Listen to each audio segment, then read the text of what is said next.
தெய்வத்தால் ஆகாதெனினும் முயற்சிதன் மெய்வர்த்த கூலி தரும்.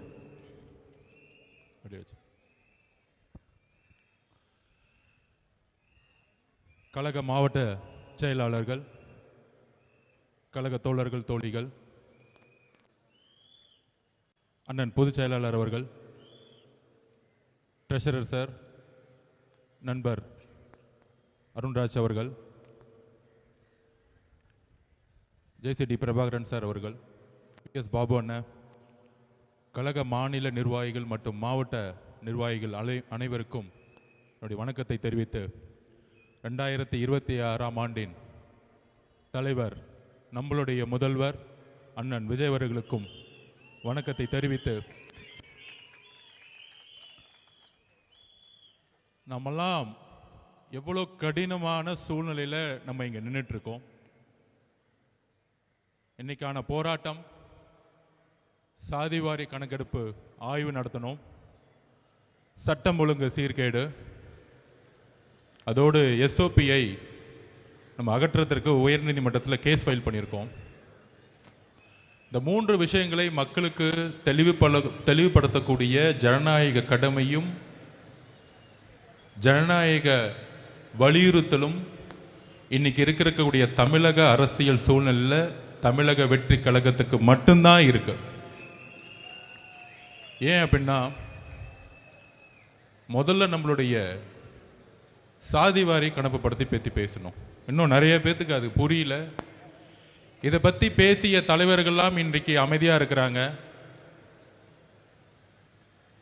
முக்கியமாக இந்த சாதிவாரி கணக்கெடுப்பு சமூக நீதி அடிப்படையில் உருவாக்கிய நீதி கட்சி 1921 முதல் முறையாக வகுப்புவாரி பிரதிநிதித்துவ ஜீவோவை பாஸ் பண்ணாங்க.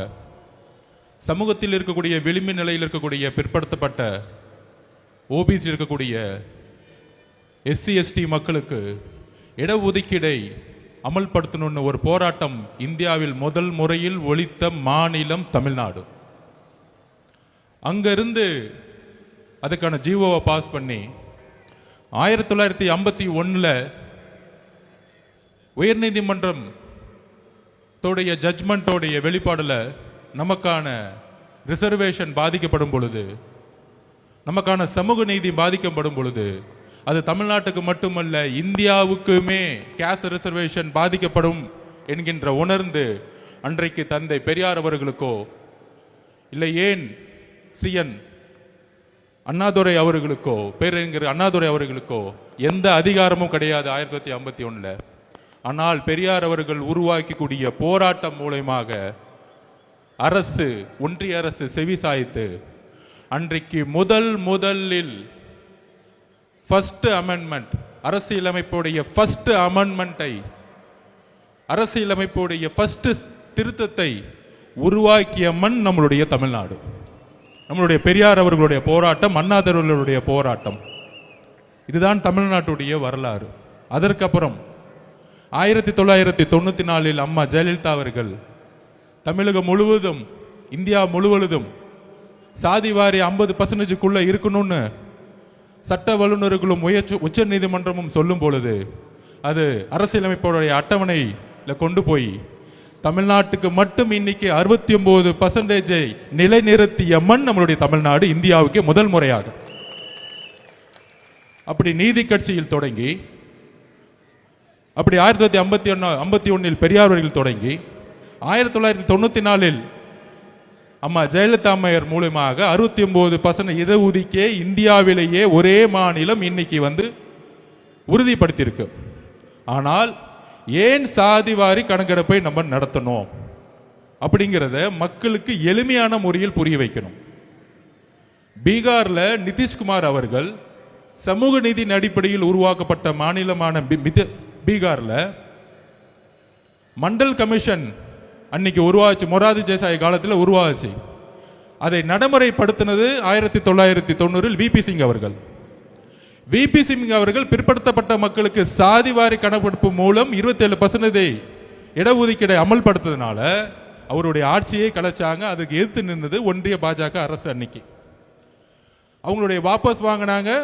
ஒன்றிய பாஜக அரசு இடஒதுக்கீடு எதிராக அவங்களுடைய குரல் இருந்துச்சு. அதனால விபி சிங் அரசு தன்னுடைய பிரதம மந்திரி பதவி போனாலும் இடஒதுக்கீடாக நின்று பிரதம மந்திரி போஸ்டிங்கை வெளியிட்டு உறுதிப்படுத்தினார்.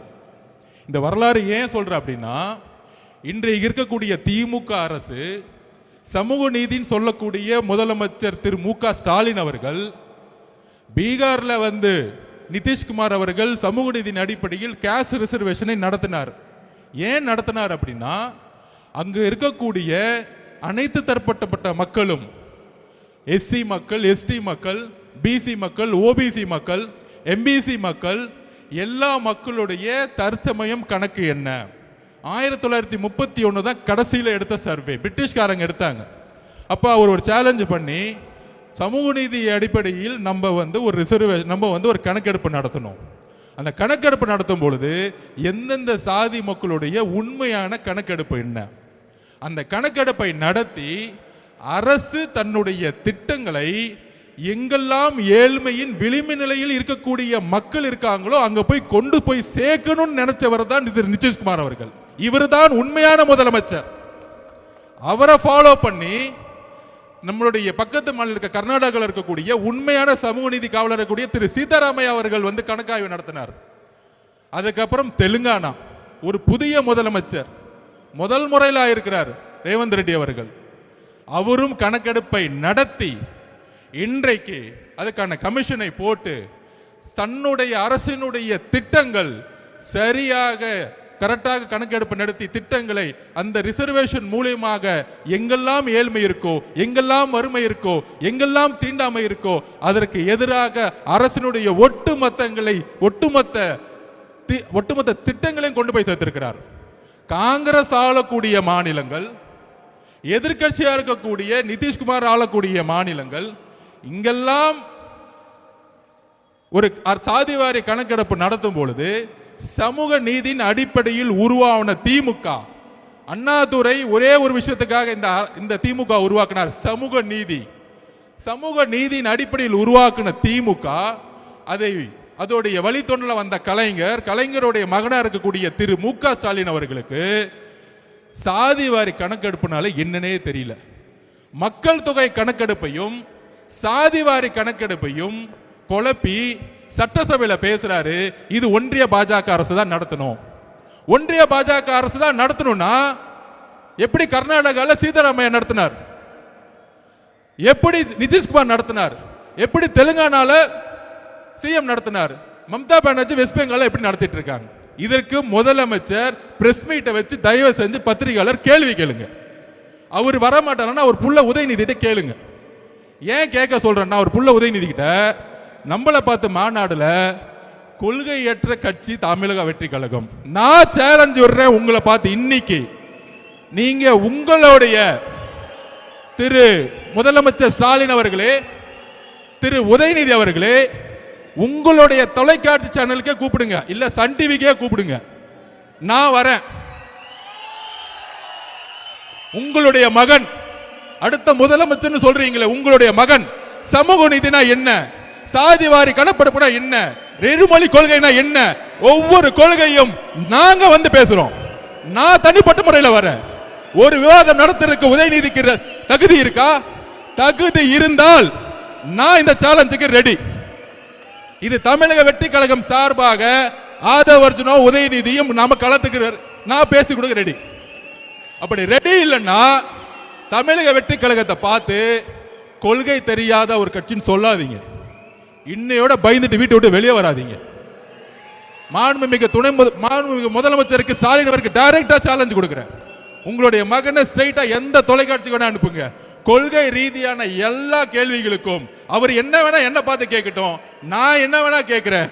தைரியம் இருந்தா பதில் சொல்லட்டும். ஒருவேளை நான் தோத்துட்டு அரசியல் விட்டு போயிடுறேன், அரசியலை விட்டு அன்னைக்கே ரிசைன் பண்ணிட்டு போயிடுறேன். அப்படி தைரியம் இல்லைன்னா மாண்புமிகு உதயநிதி அவர்களே, தயவு செஞ்சு மேடையில் என் கட்சியை பத்தியே பேசாதீங்க, கொள்கை தெரியலன்னு. இதுதான் வந்து எதற்கு சாதிவாரி கணக்கெடுப்பை நம்ம நடத்துறோம் அப்படின்னா, தமிழக அரசில் உருவாக்கக்கூடிய திட்டங்கள் 4 லட்சம் கோடி ரூபாய் பட்ஜெட் போறாங்க பாருங்க. இந்த சாதிவாரி கணக்கெடுப்பு நடத்தும் போது தான் இன்னைக்கு எஸ்சி எஸ்டி மக்களுடைய கணக்கெடுப்பு அதிகமாயிருக்கு. இன்னைக்கு கிட்டத்தட்ட 27% மேல அதிகமா இருக்கிறாங்க. அதே மாதிரி பிசி மக்கள், ஓபிசி மக்கள், எம்பிசி மக்களுடைய கணக்கெடுப்பு என்னன்னு நமக்கு தெரியணும். தெரிந்தால் மட்டும்தான் திட்டங்கள், அரசினுடைய திட்டங்கள் கரெக்டாக கொண்டு போய் சேர்த்து இங்க ஏழ்மையை ஒழிக்க முடியும். ப்ரொஃபஷனல் எஜுகேஷன் எங்கெல்லாம் கம்மியா இருக்கோ அங்க ஒழிக்க கொண்டு போய் சேர்க்க முடியும். இதுக்கு தான் சாதிவாரி கணக்கெடுப்பு நடத்தணும்னு நம்ம எளிமையா மக்கள்கிட்ட நம்ம கேட்கிறோம். நம்பர் 1 இப்ப புரிஞ்சிச்சுன்னு நினைக்கிறேன். முடிஞ்சா புரியலன்னா மாண்புமிகு முதலமைச்சருக்கு நான் தனிப்பட்ட முறையிலேயோ எங்க கட்சியில இருந்து வந்து நாங்க பேசுறது கூட ரெடியா இருக்கிறோம். ஏன் சாதிவாரி கணக்கெடுப்பு நடத்தணும்? அது புரியாது இல்ல, மக்களை ஏமாத்துறது. அவருக்கு தெரிஞ்சதெல்லாம் ஒன்னே ஒண்ணுதான். நம்ம அண்ணன் சொன்ன மாதிரி SST Stalin sir tax 30% commission அடிக்க மட்டும்தான் ஸ்டாலின் சார் ஐயா அவருக்கு தெரியும். வேற ஒண்ணுமே தெரியாது. பட்ஜெட்ல 30% அடிச்சு 1.5 லட்சம் கோடி ரூபாய் எப்படி அடிக்கிறது மட்டும்தான் அவங்களுடைய குறிக்கோள். அப்ப இன்னைக்கு அடுத்த பிரச்சனை என்ன? நமக்கு குரல் கொடுக்கிறோம். சட்டம் ஒழுங்குடைய பிரச்சனை. சட்டம் ஒழுங்கோட பிரச்சனை என்ன? இன்னைக்கு நாம் வரும்போது நம்ம அண்ணன் கிட்ட இருந்து அறிக்கை ஒன்று வந்திருக்கும். இந்த ஒரு வாரத்தில், அதாவது டெல்லியில ஒரே ஒரு பெண் நம்மளுடைய சகோதரி நிர்பயா அவர்களை கற்பழிக்கப்படும் பொழுது ஒட்டுமொத்த டெல்லியும் தூக்கி எறிஞ்சிச்சு. அன்னைக்கு ஒரு முதலமைச்சர் இருந்தாங்க, உமன் முதலமைச்சர் தான். அப்ப கெஜ்ரிவால்னு ஒருத்தர் வந்து நாமினேஷன் பண்ணும் பொழுது இதுக்காக பயங்கரமா குரல் கொடுத்தார். நாமினேஷன் பண்ணும்போது ஆம் ஆத்மி கட்சியை பார்த்து இவங்கெல்லாம் ஜெயிப்பாங்களா, இவங்கெல்லாம் பூத்து இருக்கா, இவங்கெல்லாம் சின்ன பசங்களாச்சு இப்படின்னு சிரிச்சாங்க. எப்ப 15 வருஷமா முதலமைச்சராக இருந்தவங்க. அதே மாதிரி ஒரே ஒரு ரேப்பு ஒட்டுமொத்த அரசியும் தூக்கி எறிஞ்சிச்சு. இன்னைக்கு ஒரு ரேப்பா நடக்குது. 2 வயசு குழந்தைய யாராச்சும் பாலியல் பலாத்காரம் பண்ணணும் ஒரு சிந்தனை வருமா? எவ்வளவு பெரிய மனசு வழியில நம்ம இருக்கிறோம், என்ன சமூகத்தை உருவாக்கிட்டு இருக்கோம். அதை செஞ்சது திமுக காரன்னு சொல்லி உக்காந்துட்டு இருக்காங்க. அக்கா கனிமொழி அக்கா இன்னும் வீட்டை விட்டு வெளியே வரல அது பிரச்சனை கேட்கறதுக்கு. அதுக்கப்புறம் உதயநிதி அவர்கள் வரல, முதலமைச்சர் ஸ்டாலின் அவர்கள் அது பத்தியே பேசல.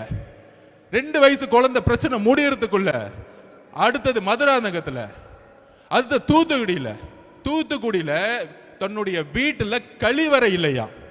இதுதான் தமிழ்நாடு முன்னேறிய மாநிலமா? இதுதான் திராவிட 2.0வா? ஒரு கழிவறை இல்லாத ஒரு கிராமத்தை உருவாக்கிய ஒரு முட்டாள் முதலமைச்சர். இதுக்கு மேல சொல்றதுக்கு கோபமான வார்த்தைகள் எனக்கு இல்ல கிடையாது. இதுக்கு மேல ஒரு முதலமைச்சர் இதை பத்தி பேச கொடுக்க வாய் வரலன்னா ஒரு பெண் குழந்தையை பெற்று வச்சிருக்காரு. அப்ப ஒரு முதலமைச்சர் இன்னைக்கு 12ஆம் கிளாஸ் குழந்தை காலையில எந்திரிச்சு காலை கடனை கடக்க கூட முடியாத வெளியில ஒரு கழிவறை அற்ற ஒரு மாநிலம் அது. நம்ம என்ன பீகார்ல இருக்கிறோமா, யூபியில இருக்கிறோமா? கழிவறையே இல்லாத ஒரு மாவட்டமும் கழிவறை இல்லாத கிராமங்கள் எத்தனை இருக்குன்னு முதலமைச்சருக்கு தெரியுதா இல்லையான்னு தெரியல. அப்ப கழிவறைக்கு போகாம, கழிவறைய வீட்டுல போகாம காட்டுல போகும்போது இங்க ஒரு ரேப் ஆகி வெட்டப்பட்டு நீங்க ஹாஸ்பிட்டல் உட்கார்ந்துட்டு இருக்காங்க. இதுவா தமிழ்நாடு? இதுவா பெண் பாதுகாப்பு? இதை பத்தி நீங்க அட்லீஸ்ட் பேசுனீங்களா? வருத்தம் தெரிவிச்சீங்களா? இல்ல அட்லீஸ்ட் உங்களுடைய அமைச்சர் அவங்க வீட்டுக்கு அனுப்பிச்சீங்களா? ஒண்ணுமே கிடையாது. எல்லா செய்தி நிறுவனங்களும் வாங்கப்பட்டிருச்சு. அதை பத்தி பேசவே கூடாது, விவாதம் பண்ணக்கூடாது.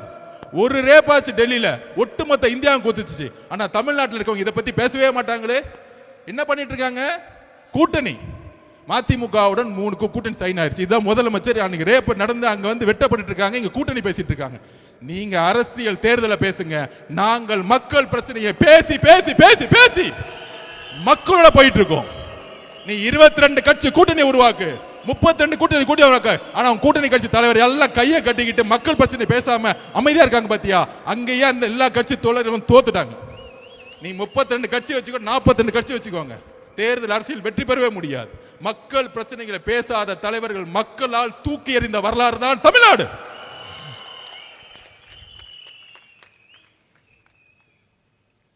அதுக்கப்புறம் நம்ம சிவகங்கை நாங்குநேரி எதுக்காக அருவாய் எடுத்துட்டு இந்த சினிமா படத்தில் வர மாதிரி எங்கெங்கெல்லாம் மக்கள் விளிம்பு நிலை இருக்க மக்கள் இருக்கிற போய் வெட்டுறது, கொல்றது, அது ரீல்ஸ் போடுறது. இதோட அடிப்படை பிரச்சனை என்ன? இதோட அடிப்படை பிரச்சனை ஒண்ணுதான், கஞ்சா, ட்ரக்ஸ். ஏன் 2 வயசு பொண்ணு வந்து கற்பழிக்கப்படுது? ஏன் 14 வயசு கற்பழிக்கப்படுது? ஏன் 12ஆம் கிளாஸ் பொண்ணு ஒரு இயற்கை உபாதைக்கு போகும்போது ஏன் கற்பழி வெட்டுறாங்க? நாங்க திருப்பி பதிவு பண்றோம் மக்கள் கிட்ட. தமிழ்நாட்டில் ட்ரக்ஸ் சேல்ஸ் அதிகமா போய்கிட்டே இருக்கு. 60,000 கோடி ரூபாய் டாஸ்மாக் சேல்ஸ் இருக்கலாம். அது மிகப்பெரிய ஒரு இந்த கவர்மெண்டோட மிகப்பெரிய பழி. ஆனால் ட்ரக்ஸோட சேல்ஸ் பாத்தீங்கன்னா அளவுக்கு அதிகமா போயிட்டு இருக்கா. அந்த ட்ரக்ஸ் எடுத்தவங்க மெயின் பிரச்சனையே பெண்களை வந்து கற்பழிப்பு பண்றது. அப்ப முதலமைச்சர் கேட்டா முதலமைச்சர் சொல்றாரு, ஒன்றிய பாஜக அரசு இல்லாம கடல் வழியை நம்ம நிப்பாட்ட முடியாது, கடல் வழியா தான் வந்து ட்ரக்ஸ் சேல்ஸ் பண்றாங்க. ஐயா முதலமைச்சர் அவர்கள், ஸ்டாலின் அவர்களே, கடல் வழியா வரலாம், நான் திருப்பியும் பதிவு பண்றதான், ரோடா சேல்ஸ் பண்றது உங்களுடைய கண்ட்ரோல்ல இருக்குன்னு ஏன் இன்னும் புரிய மாட்டேங்குது? உங்களுடைய தெருக்கள் யார் கண்ட்ரோல்ல இருக்கு? உங்களுடைய மாவட்ட செயலாளர்கள், உங்களுடைய அமைச்சர்கள், உங்களுடைய எம்எல்ஏக்கள், உங்களுடைய கவுன்சிலர்கள். உங்களுடைய கவுன்சிலருக்கு தெரியாம ஒரு வீடு கட்ட முடியுமா? ஒரு ரோடு போட முடியுமா? அப்படி எப்படியா கஞ்சா சேல்ஸ் பண்ண நடக்குது தமிழ்நாட்டில்? அதுதான் எங்களுடைய கேள்வி.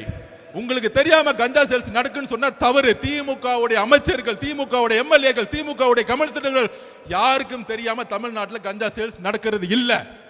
இதுதான் உண்மை. ஒரு இன்ஸ்பெக்டருக்கு தெரியாம கஞ்சா சேல்ஸ் பண்ண முடியாது. ஒரு எஸ்ஐக்கு தெரியாம கஞ்சா சேல்ஸ் பண்ண முடியாது. ஒரு கான்ஸ்டபிள் தெரியாம ஒரு கஞ்சா சேல்ஸ் பண்ண முடியாது. அப்ப இதுக்கெல்லாம் யார் பொறுப்பு? முதலமைச்சராக இருக்கக்கூடிய ஸ்டாலின் சார், நீங்கள் தான் பொறுப்பு. பெண்களுடைய பாதுகாப்புக்கு நீங்கள் தான் பொறுப்பு. ஒரே வாரத்தில் 5 ரேப் ஆகுது உங்க கண்ணு முன்னாடி. ஆனா திமுக காரன் ஒருத்தன் அதை பத்தி பேசல. அக்கா கனிமொழி அக்கா பேசல, திமுக அமைச்சர்கள் பேசல, திமுக கவுன்சிலர்கள் பேசல. திசை திருப்புறது. ஏன் திசை திருப்பணும்? யாரு பேசுறா? எங்க அண்ணன் இங்க தலைவர் மட்டும்தான் இங்க பேசிட்டு இருக்கார். இப்ப எஸ்ஓபிக்கு வர 3வது மேட்ருக்கு. இந்த மாதிரி பிரச்சனை நடக்கும் பொழுது எந்த தலைவரும் பேசுறது இல்ல. கூட்டணின்னு சொல்றாங்களே, மார்க்சிஸ்ட் கட்சியோட தலைவர்கள் பேச மாட்டாங்க. இந்த வெளிமண்டல மக்களுக்காக போராடிய அண்ணன் திருமாவளவன் 90 2000 காலத்தில் அவரை பேச்சு பார்த்து நான் வளர்ந்தவன். ஆனா இந்த பிரச்சனைக்கு அண்ணன் பேச மாட்டேங்கிறார். என்னன்னே தெரியல. அண்ணன் என்ன ஆனாருன்னு தெரியல. முதலமைச்சரை பார்த்தவன டக்குன்னு பயப்படுறாரு அண்ணன். எப்படி பார்த்தா எங்க அண்ணன் திருமாவளவன் 2000ல். ஆனா இன்னைக்கு மக்களுடைய பிரச்சனைகளை பேசவே மாட்டேங்கிறார். என்னென்ன 6 தொகுதி 8 தொகுதி முக்கியமா? மக்களுடைய வெளிமலை மக்களுடைய பிரச்சனைகள் முக்கியமா? அதை சொல்லுங்க. நாங்குநேரில் வெட்டப்பட்டது யார்? தலித் சகோதரர்கள். மதுராங்கத்தில் வெட்டப்பட்டது யார்? தலித் சகோதரர்கள். எங்க உங்களுடைய பேச்சு? எங்களுக்கு வலிக்குது. மக்களை கை வைக்கும் போது எங்களுக்கு வலிக்குது. எங்களுக்கு உணர்வு இருக்கு. 2 வயசு குழந்தையும் 14 வயசு குழந்தையும் 12ஆம் கிளாஸ் பொண்ணும் கற்பழிக்க முடியாது. என்னுடைய தங்கை மேல கை வச்சா என்ன கோவம்? அதே கோவம் தான் எங்களுக்கு வருது. ஆனா உங்களுக்கு ஏன் கோவம் வர மாட்டேங்குது? ஏன் முதலமைச்சர் உங்களுக்கு கோவம் மாட்டேங்குது? நீங்களும் ஒரு பெண் குழந்தையை பெற்றிருக்கீங்க, ஏன் பேச மாட்டேங்கிறீங்க? அட்லீஸ்ட் பேசுங்க, பாதிக்கப்பட்டவங்களை பாருங்க. இனிமேல் நான் இருக்கிற வரைக்கும் இனிமேல் தவறு நடக்க மாட்டேன்னு சொல்லுங்க. அட்லீஸ்ட் மக்கள் உங்களை அட்லீஸ்ட் திருப்பி அவங்க ஓட்டு போடுவாங்க. ஆனா அதை கூட சொல்ல மாட்டேங்கிறீங்களே. ஒரு மனிதாபிமானம் கூட உங்களுக்கு இல்லையே. அதனாலதான் எங்களுக்கு கோபம் வருது. அப்ப இதை கேட்கறதுக்கு எங்களுடைய அண்ணன், எங்க தலைவர் மாவட்ட ரீதியா பயணம் போனார். மாவட்ட ரீதியா பயணம் போடும் பொழுது ஒவ்வொரு மாவட்டத்துடைய எழுச்சிகள் பார்த்து திமுக பயந்துட்டாங்க. அப்ப உடனே செந்தில் பாலாஜிக்கு அஜெண்டா, அங்க ஏதாவது பிரச்சனையை பண்ணி விட்டுரு. கரெக்டா அண்ணன் பேச ஆரம்பிக்கிறாரு. நீங்க வீடியோல பார்த்திருப்பீங்க. 10 ரூபாய் பாலாஜின்னு பேச ஆரம்பிக்கிறார். செருப்பு வந்துருச்சு. எந்த மாவட்டத்திலையும் செருப்பு தூக்கி போட்டதா வரலாறே கிடையாது. ஏன்னா சுத்தில இருக்கக்கூடிய மக்கள் எங்க தலைவரோட அன்பு இல்ல, நம்பிக்கை வச்சிருக்காங்க. அப்ப கரூர்ல மட்டும் எப்படி செருப்பு வந்துச்சு? நேத்து பேட்டி கொடுக்கிறார் செந்தில் பாலாஜி. அது என்ன, ஹாஸ்பிட்டல் போனவங்க எல்லாத்தையும் கூப்பிடுவாங்க, என்ன மட்டும் ஏன் கூப்பிடுறாங்கன்னு தெரியல. நீ தான் ஃபர்ஸ்ட் அக்யூஸ்ட். அவ்வளவுதான். செகண்ட் அக்யூஸ்ட் யாரு? அவருக்கு என்ன பயம் வந்துருச்சு? ஏன் மித்தவங்க எல்லாம் கூப்பிடல, மகேஷை ஏன் கூப்பிடல, என்ன மட்டும் கூப்பிடுங்க. அடுத்தது முதலமைச்சர் வந்தாரு 2 மணிக்கு, அவரையும் கூப்பிடுங்க. அடுத்தது அவருடைய பயம் அப்படி, என்ன மட்டும் கூப்பிடாதீங்க, எல்லாத்தையும் கூப்பிடுங்க. காலையில புள்ள வந்துச்சு உதயநிதி அவர்கள், அவரையும் கூப்பிடுங்க. அப்ப செந்தில் பாலாஜி ரெடி ஆயிட்டாரு எல்லாத்தையும் மாட்டி விடுறதுக்கு. ஆட்சி மாற்ற முடியும் பொழுது தமிழக காவல்துறை எங்க அண்ணன் கண்ட்ரோல் வரும் பொழுது நீங்க எல்லாம் கரூர் மட்டும் ஜெயிலுக்கு போவீங்க. இது நடக்குதா இல்லையான்னு மட்டும் பாரு. இப்ப 6 டிஸ்ட்ரிக்ட்ல திருவாரூருக்குள்ள அண்ணன் நுழைகிறார். மக்களை நம்புங்க, எந்த எதிர்கட்சி தலைவரும் திருவாரூருக்குள்ள போவே முடியாது. ஏன்னா கலைஞருடைய மண் அது. 55% ஓட்டு போடுவாங்க. யார் எம்எல்ஏ நின்னாலும் கண்ணை மூடி போடுவாங்க. ஆனால் ஒட்டுமொத்த திருவாரூர், வேணா நான் பஸ்ஸுக்குள்ள இருக்கிறேன், நானே பயந்துட்டேன். ஒட்டுமொத்த திருவாரூர் மண்ணில் ஒரு 2 கிலோமீட்டர் போறதுக்கு 4 மணி நேரம் ஆச்சு அண்ணன் போறதுக்கு. இதுக்கு தான் பயம், இதுக்கு தான் கரூர். அப்ப கரூர்ல பிரச்சனை நடத்தி என்ன பண்ணாங்க? அவர் ஒரு கொலை குற்றவாளியில மாட்டவரத்துக்கு வேலையை பண்ணிட்டாங்க. அண்ணன் எமோஷனல் ஆளு, ஆல்ரெடி மக்களுடைய இறப்பு. இந்த பிரச்சனையெல்லாம் பண்ண அரசியல் விட்டு போயிடுவாரு, பிரஷர் கொடுத்தா அரசியல் விட்டு போயிடுவார். நாம் அதெல்லாம் கடந்து வழியெல்லாம் கடந்து அழுது ஒரு 50 நாள் சட்ட போராட்டங்கள்லாம் முடிச்சு, ஒருவேளை திமுக போட்டாங்க ஹைகோர்ட்ல SIT போட்டாங்களே, உடனே ஒரு ஆபீசரை போட்டு அப்பாயின்மெண்ட் பண்ணாங்களே, ஒருவேளை தமிழக அரசு இந்த என்கொயரி பண்ணியிருந்தா நான் முதற்கொண்ட அருண்ராஜ் முதற்கொண்டு திரு அண்ணன் நம்ம ஆனந்த முதற்கொண்டு இன்னைக்கு வரைக்கும் ஜெயில தான் இருந்திருப்போம். எல்லா கொலைப்பள்ளியும் நம்ம மேல போட்டிருப்பாங்க. இதுதான் திமுகவுடைய சூழ்ச்சி. அப்ப இதை பண்ணாங்க. சுப்ரீம் கோர்ட் ஜட்ஜ்மெண்ட் ஆகி நம்ம என்கொயரி பக்கம் போயிட்டு இருக்கோம். திருப்பி அண்ணன் வந்து ஆரம்பிச்சிட்டாரு பிரச்சாரத்துக்கு போலான்னு கிளம்பலான்னு. அப்போ ஒரு SOP போட்டாங்க. நம்ம கோர்ட்டுக்கு நம்ம தான் போகணும். எல்லா கட்சிகளுக்கும் சரிசமமான ஒரு சட்டத்தை உருவாக்கணும். பர்மிஷன் கேட்டா எங்களுக்கு மட்டும் 30 நாள் ஆகுதுன்னு கேஸ் நம்ம தானே போட்டோம். நம்மளை கூப்பிட்டுருக்கணும்ல, ஆனா நம்மளை கூப்பிடவே இல்லை. ஏன்னா நம்ம வந்து புது கட்சியா கேஸ் போட்டது நம்ம தான் போய் முறையிடுறோம் கோர்ட்டில். கோர்ட்டு சொல்லுது எல்லா கட்சியும் கூப்பிடுங்கன்னு, ஆனா நம்மளை கூப்பிடல. இந்த உண்மையை தெரிஞ்சுக்கணும். உடனே SOP போட்டாங்க. அந்த SOP பேர் என்ன தெரியுங்களா? சொல்லுங்க நீங்க. Stalin operating system. ஸ்டாண்டர்ட் கிடையாது, அது ஸ்டாலின் சார் அவரோட பேர்லயே போட்டுக்கிட்டாரு. என்ன போட்டுக்கிட்டாரு? அவரு மட்டும் அவர் பையனை வச்சு எத்தனை இளைஞர் மாநாடு வேணா போட்டுக்கலாம், வாரத்துக்கு ஒரு மாநாடு போகலாம். ஆனா நம்ம ஒரு மாநாடு போறதா இருந்தா ஒரு 100 கொஸ்டின் வரும். அந்த கொஸ்டின் நிரப்புறதுக்குள்ள 15 நாள் ஆயிடும். நம்ம தலைவர் வெளியே ரோட்ல இங்க வந்தா 50,000 பேர் கூடுவாங்க. கூடும் பொழுது காவல்துறை வந்து ரோட சரியா ரெகுலைஸ் பண்ணலன்னா திருப்பி மக்களுக்கு ஸ்டாம்பீட் ஆகிறதுக்கான ப்ராப்ளம் இருக்கும். அதனாலதான் நம்ம தலைவர் ஒவ்வொரு இடத்துக்கு வரத்துக்கு யோசிச்சுக்கிட்டே இருக்கிறாரு. அவர் வெளியே வரதுக்காக யோசிக்கல தம்பி, மக்களுடைய பாதுகாப்புக்காக தான் அமைதியா உட்கார்ந்துட்டு இருக்காரு. ரொம்ப தெளிவா நான் பதிவு பண்றேன். அவர் நடக்க ஆரம்பிச்சிட்டாருன்னா 1 லட்சம் பேர் வருவாங்க. அப்ப மக்கள் பாதுகாப்பு காவல்துறையிட்ட இருக்கு. காவல்துறை எதுவுமே செய்யறது இல்ல. அப்ப திருப்பி ஒரு ஸ்டாம்பீட் ஆகி திருப்பி அவர் மேல கொலவலி பண்ணும். இதுக்காக தான் SOP. அப்பதான் முடிவு பண்ணோம்.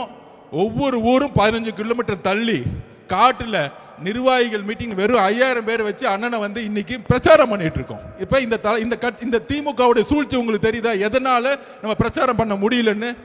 இன்னைக்கு கூட அண்ணன் தூத்துக்குடி போனோம், மதுராந்தக போகணும்னு துடிக்கிறார். இந்த ரேப்பை கேள்விப்பட்டேன். ஆனால் அங்க காவல்துறைக்கு ரீச் பண்ணா யாரும் பதில் கிடையாது. அந்த சின்ன வீட்டுக்குள்ள போகும்போது 20,000 பேர் சுத்தி வந்தா யாரு பதில் சொல்லுவா திருப்பியும்? அப்ப என்னைக்கு நியூட்ரல் ஆகும்னா தேர்தல் கமிஷனுடைய நோட்டிபிகேஷன் வரும் பொழுது. அப்ப எல்லா கட்சிகளும் ரோட பிரச்சாரம் போலாம்.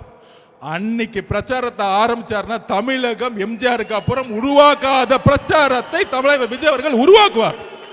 இது நடக்குதா இல்லையான்னு மட்டும் பாருங்க. அன்னையோ நோட்டிபிகேஷனோட முதலமைச்சரோட சைன் அத்தாரிட்டி முடிஞ்சிச்சு, அதோட ஓவர். அப்ப தெருவா ஒவ்வொரு ரோடா போகும்பொழுது மக்களுடைய எழுச்சி அப்ப பாப்பீங்க, மக்களுடைய கோவத்தை நீங்க பாப்பீங்க. அப்ப இன்னைக்கு முதலமைச்சர் என்ன பண்ணிட்டு இருக்காரு? நீங்க ஒன்னே ஒன்று புரிஞ்சுக்கணும். அண்ணன் ஓப்பனா சொன்னார், என்னுடைய தனிப்பட்ட பிரச்சனை விமர்சனம் நான் பாத்துக்கிறேன். அதுக்கு மேல என்ன பிரச்சனைன்னு சொல்றாரு? 2 வயசு குழந்தை ரேப் பண்றாங்க, 14 வயசு 16 வயசு குழந்தை காலை கடந்து கடக்க முடியல. இதை நோக்கி நம்மளுடைய பிரச்சாரத்தையும் பிரச்சனையும் சொல்லுவோம். அப்ப இன்னைக்கு தமிழ்நாட்டில் எத்தனையோ தலைவர் இருக்காங்க, ஏன் அவர் மீது விமர்சனம்? நான் ஓப்பனா உங்ககிட்ட பதிவு பண்றேன், மக்கள்கிட்ட பதிவு பண்றேன், முக்கியமா சோசியல் மீடியா வாரியர்ஸ் கிட்ட பதிவு பண்றேன். தமிழ்நாட்டில் எம்ஜிஆருக்கு அப்புறம் ஒரு பிரபலமான ஒரு தலைவரா ரஜினிகாந்த் அவர்கள் வரணும்னு நினைச்சார். அரசியலுக்கு வந்து சிஸ்டத்தை மாற்றணும் எல்லாம் பண்ணணும்னு நினைச்சார். ஆனால் இதே திமுக குடும்பம் பல மிரட்டல்களை கொடுத்து அவரை அரசியல் கட்சி வர விடாம பார்த்துக்கிட்டாங்க. இன்னைக்கு என்ன ஆனார்? அவரு கடைசியில் ரெட் ஜெயின் பிக்சர்லயே நடிக்க போயிட்டார். அவர் மேல விமர்சனம் கிடையாது. அந்த வலிமை, மன வலிமை நம்ம தலைவர்கிட்ட இருக்கு. நான் பதிவு பண்றேன். நீ என்ன வேணா பண்ணுங்க, என் மக்களை கொன்ன, வீட்டை விட்டு வெளியே வந்துட்டேன், என்ன தனிப்பட்ட முறையில் விமர்சனம் பண்ற, அதுக்கெல்லாம் நான் பதில் கொடுக்கல. நீ பதில் கொடுத்துட்டு என்ன திட்டிட்டே இருக்கும் பொழுது மகளிர் தினத்தன்னைக்கு 12 ப்ராமிஸ் கொடுத்து என்னுடைய பெண்களுக்கு என்ன பண்ணணும்னு சொன்னவர் எங்க தலைவர். வீட்டில் உட்காரல பயந்துட்டு. அப்ப எதை நோக்கி நம்ம தலைவர் போறார்? தமிழ்நாட்டில் ஒரு மாற்றம் உருவாகணும். மாற்றம் உருவாகணும் சொன்ன தலைவர்லாம் என்ன ஆனாங்க? நான் ஒவ்வொன்றா சொல்றேன். மதிமுக தலைவர் வைகோ அவர்கள் கட்சி ஆரம்பிக்கும் போது திமுகவுடைய பல பிரச்சனைகள் சொல்லி ஏற்றினார். இன்னைக்கு 4 சீட்டு, அதுலயும் 3 சீட்டு உதயசூரியனா, 1 சீட்டு அவங்களோட சொந்த சிம்பிளா. இது என்ன கூட்டணி நமக்கு ஒன்றும் புரியவே இல்லை. இன்னைக்கு அண்ணன் திருமா அண்ணன் திமுக கடுமையா 2014 பிரச்சாரம் பண்ணார், அவராலேயும் முடியல. கடைசியில் அங்க கூட்டணி. இது மாதிரி எல்லா தலைவர்களும் இன்க்ளூடிங் அண்ணன் கமலஹாசன் அண்ணன் கட்சி ஆரம்பிச்சு டிவி எல்லாம் உடைச்சாரு, ஆனால் அவராலேயும் முடியல. நம்ம அவரை வந்து நம்ம சிறுமைப்படுத்தல, திருப்பியும் திமுக சேர்ந்து ரெட் ஜெயின் படத்துல நடிக்க ஆரம்பிச்சிட்டார். அப்ப எல்லாரும் ஓபிஎஸ் அண்ணன் முதலமைச்சரா இருந்தவர், அம்மா கூட விசுவாசி முதலமைச்சரா இருந்தவர், 3 தட்டி முதலமைச்சரா இருந்தார். இன்னைக்கு ஸ்டாலின் சார் செஞ்சுட்டார். அப்ப அவங்களுடைய பணபலத்தை பாருங்க. எல்லாரையும் விலை கொடுத்து வாங்கலாம், எல்லாரையும் மிரட்டலாம். ஆனால் தமிழகத்தில் மிரட்ட முடியாத, விலை கொடுத்து வாங்க முடியாத அன்காம்ப்ரமைஸ் தலைவர் ஒருத்தர்னா எங்களுடைய தலைவர் விஜய் அவர்கள் மட்டும்தான். உடனே கூட்டணி பத்தி 2 நாளா பேசிட்டு இருக்காங்க. அப்படி ஆயிடுமா, அப்படி ஆயிடுமா, இப்படி ஆயிடுமான்னு. 234 தொகுதியிலும் காவல்துறை எனக்கு வேண்டுகோள் கொடுக்கிறேன், நான் பேசுறதை நிப்பாட்டாதீங்க. முதலமைச்சர் ஸ்டாலின் அவர்கள் சொல்லிடுங்க, நான் ஒரு 10 நிமிஷத்துல முடிச்சிருவேன்.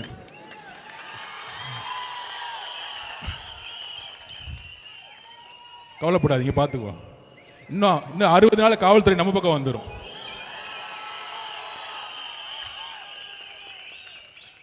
ஸோ காவல்துறை கிட்ட ஒத்துழைப்பு கொடுத்துருவோம்.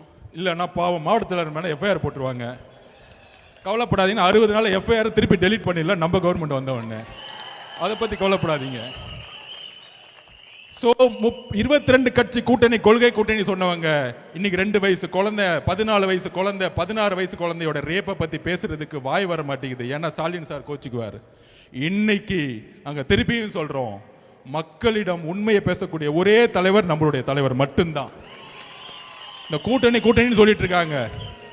கொஞ்ச நாளைக்கு அங்க போயிட்டான்னு சொல்லுவாங்க, கொஞ்ச நாளைக்கு டெல்லி பக்கம் போயிட்டான்னு. நாங்க நேர்காணல் நடத்தி 234 தொகுதிக்கு கேண்டிடேட் அண்ணன் ரெடி பண்ணிட்டு இருக்காரு. தெளிவா இருக்க குறிக்கோள், நிறைய குழப்பங்கள் வேணாம்.